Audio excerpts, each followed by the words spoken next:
رات کے آخری پہر میں بغداد کے مشہور شراب خانے کے دروازے پر دستک ہوتی ہے۔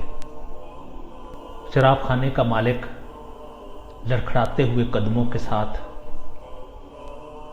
دروازہ کھولتا ہے تو اپنے سامنے ایک پروقار شخص کو سادہ لباس میں کھڑا دیکھتا ہے اور اس سے اکتائے ہوئے لہجے میں پوچھتا ہے کہ میں معذرت چاہتا ہوں، میرے سارے ملازم جا چکے ہیں، شراب خانے کا وقت ختم ہو چکا ہے، تمہیں کس سے ملنا ہے؟ لہذا کل آ جائیے گا۔ اس سے پہلے کہ وہ شخص دروازہ بند کر کے پلٹتا، اجنبی نے اس کے کندھے پر ہاتھ رکھتے ہوئے اس سے کہا، مجھے بشر بن حارث سے ملنا ہے، اس کے نام میرے پاس ایک اہم پیغام ہے۔ شراب خانے کا مالک چونک کر کہتا ہے کہ میرا نام ہی بشر بن حارث ہے۔ اجنبی نے سر سے پاؤں تک لڑکھڑاتے ہوئے اس شخص کو دیکھا اور کہا، آپ ہی بشر بن حارث ہیں؟ اس نے کہا، کیا آپ کو کوئی شک ہے؟ اجنبی نے آگے بڑھ کر اس کے ہاتھوں کو بوسہ دیا۔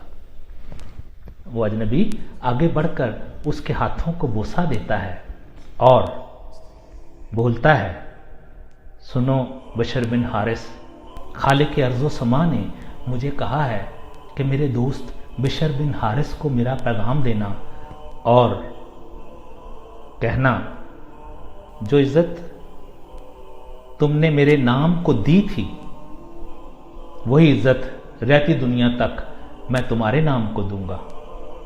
اتنا سننا تھا کہ بشر بن حارث کی نگاہوں میں وہ منظر گھوم گیا کہ جس ایک دن حسب معمول وہ نشے کی حالت میں جا رہا تھا کہ اس کی نظر گندگی کے ڈھیر پر ایک ایسے کاغذ پر پڑی جس کے اوپر اللہ کا نام لکھا ہوا تھا۔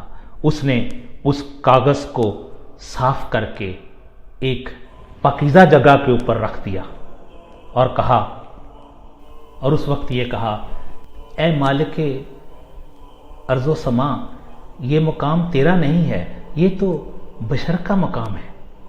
بشر بن حارث کی یہ ادا مالک ارض و سما کو بہت پسند آئی اور اللہ تعالیٰ نے بشر بن حارث کے سارے گناہ معاف کر دیے۔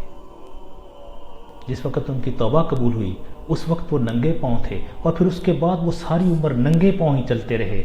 یہی وجہ ہے کہ اسی مناسبت سے ان کو بشر حافی کہا گیا، یعنی یہ نام جو ان کا بشر بن حارث تھا وہ بشر حافی اس وجہ سے پڑا کہ وہ ننگے پاؤں چلتے تھے۔ وہی بشر بن حارث جن کے بارے میں امام احمد بن حنبل رحمۃ اللہ تعالی علیہ نے فرمایا کہ لوگوں، جس اللہ کو احمد بن حنبل جانتا ہے، بشر بن حارث اس اللہ کو پہچانتا ہے۔ اس لیے کہ حدیث پاک ہے کہ من عرف نفسہ فقد عرف ربہ، کہ جس شخص نے اپنے آپ کو پہچان لیا اس نے اپنے رب کو پہچان لیا۔ تو بشر حافی نے اپنے آپ کو جب جانا، اپنی حقیقت کو جب جان لیا تو در حقیقت اس نے اللہ کو پہچان لیا۔ یہی وجہ ہے کہ امام احمد بن حنبل جیسے لوگ بھی حضرت بشر بن حارث رضی اللہ تعالیٰ عنہ کی تعریف و توصیف کرتے نظر آتے ہیں۔